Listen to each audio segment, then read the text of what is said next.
Minura ako ng minura eh. Pero okay lang yan. Kuhan tayo dyan. Aba, Game tayo dyan. umiyak bigla ng drama. Yeah.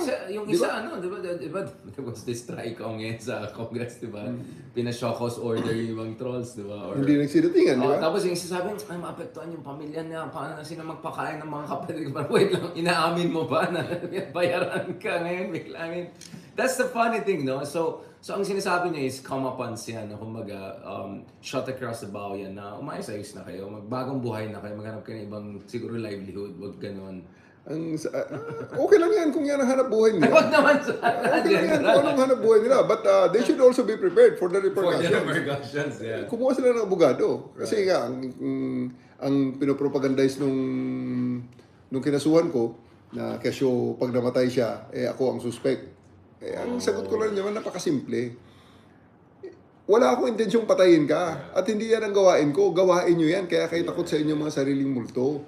Ang sa akin, kinasuhan kita. Kaya ang sagot dyan, kumuha ka ng abogado para depensa ang sarili mo. Dahil pag ikaw ay nagka-warrant, talaga isi-serve po personal yung warrant na yan sa'yo.